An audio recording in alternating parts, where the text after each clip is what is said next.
A new update has arrived in GTA Online, and I hate to say it, but it's one of the worst that we've had in quite some time. After the deeply flawed release of the Mercenaries DLC, which was filled with mediocre content at best and a whole raft of game-breaking bugs, Rockstar really should have come out swinging with a bonus-packed event week, when really they've pretty much done the opposite. One of the very few money bonuses applied this week is to the Project Overthrow missions that were added in the DLC just a couple of weeks ago. In my opinion, it's never really a good sign when Rockstar applies bonuses to brand new content. It suggests that the payouts are bad and the missions don't have much replayability. And in this situation, I'd say that both of those points are pretty accurate. Most of it comes in the form of repetitive level design, and in some cases, content that's just been straight up stolen from other parts of GTA Online, such as the server farm setup from the Doomsday heist and the EMP setup from Humane Labs. But worse than all of that is the incredibly high price that you have to pay just to get access.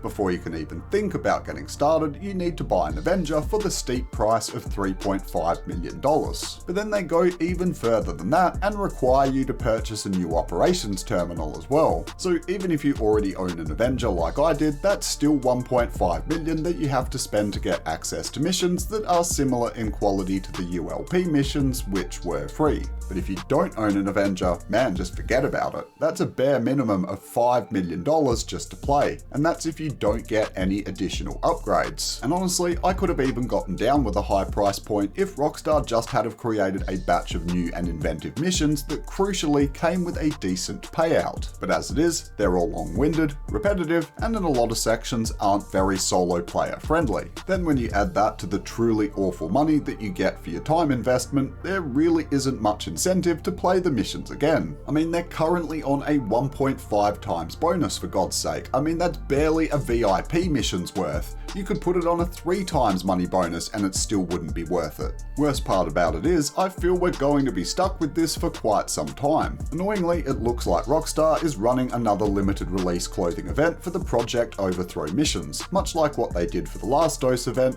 where you could unlock various items by completing certain objectives. Problem with that is it meant that we had some weak-ass bonuses on the Last Dose missions for several weeks in a row, with very little focus on anything else. With them running this new event until mid-July, I feel that we could get stuck with a lot of crappy bonuses between now and then. I mean, literally the only other thing featured this week is 3 times money and RP on a few of the community jobs in the jobs menu. And don't get me wrong, some of them can be quite fun, but none of them have a great return, and it's not like you're going to want to run them all day long. At best, the game modes are a fun side activity. Usually there's at least a decent bonus on one of the big businesses, giving players something to save up for or sink their teeth into until the following week. But with the new content lacking and the nerfs made to Payphone hits and Cayo Perico, people are having to get more creative than ever to make their money. And players be needing that money now more than ever, with the new San Andreas Mercenaries DLC introducing some very costly game-breaking bugs. From renovations in businesses being removed to players just straight up having their vehicles deleted, now is not a good time for Rockstar to be hitting us with such mediocre updates. I really do feel like GTA Online is reaching its technical limit.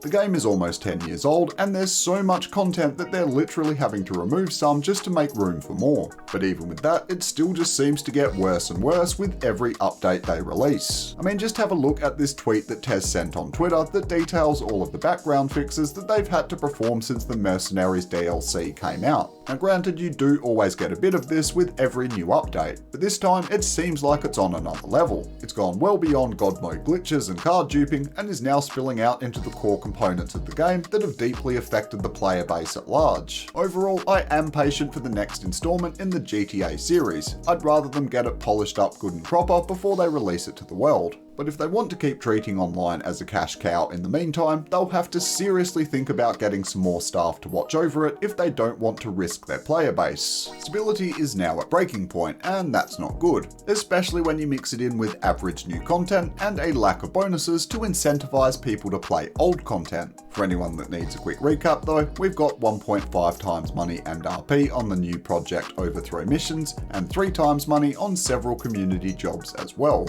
Really not much much to go on, is it? But let's just hope my prediction is wrong and the event weeks pick up from here. But considering the previous one was just about as lousy as this one, I'm not holding my breath. If you found this video useful though, hitting the like button would certainly be appreciated, and if you're new around here, make sure that you go ahead and subscribe as well. I provide weekly money guides every time a new update goes live, and I'll be covering the good, the bad, and the downright ugly of everything the Mercenaries DLC has to offer. But until we meet again, you bunch of legends, I am Red Nitrate, and I'll catch you on the next one.